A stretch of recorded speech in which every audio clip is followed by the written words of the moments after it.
Hello guys, welcome back to Lineup. For today's video, we're going to show you invert cursor hovering effect framerate tutorial. So if you're interested, let's start tutorial. So the first thing that you want to do here is you want to create a new project here.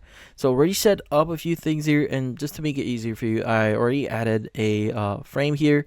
So in this case, I have this black one. So by the way, I would recommend you to make this black for this tutorial. So change the fill color.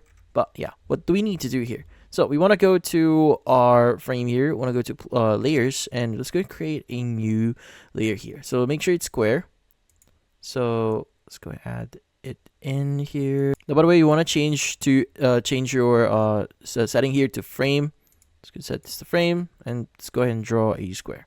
Once in here, let's make a circle, and in your circle, you want to right click on it, and you want to go and click on create component. Now you could add whatever name you want here. So I'm just going to say component, click on create. And what we need to do here is we want to go ahead and change a few things. So let's go ahead and click on add variant. Now in here, what we need to do is we need to select our variant, second variant here. I want to change the width and height here. So I'm going to lock the aspect ratio, and let's go ahead and change this to maybe like 30. So this is just an example. You can change it to a different one, different the size here. This is good. That way, let's make sure that everything is even here. Let's go make this even. Let's go make this 92. And once we've done that, what we need to do is we need to select our first variant here. And you want to go and scroll down a bit. And you want to go ahead and click on the plus button next to styles. And you want to go to filters, add a blur. And you want to go to second variant here. I want to scroll down a bit here, and you want to reduce the blur to 0. So you don't want any blur on it.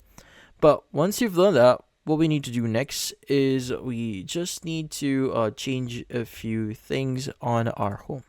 Now from here, let's go ahead and click on our desktop here. Want to go to the right side. Now in this case, you want to click on the plus button next to cursor. Want to go and choose custom cursor.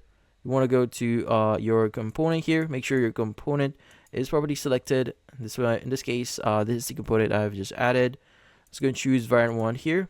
And let's go ahead and click on the transition here, and make sure you set this to 250. But once you've done that, let's go and exit it.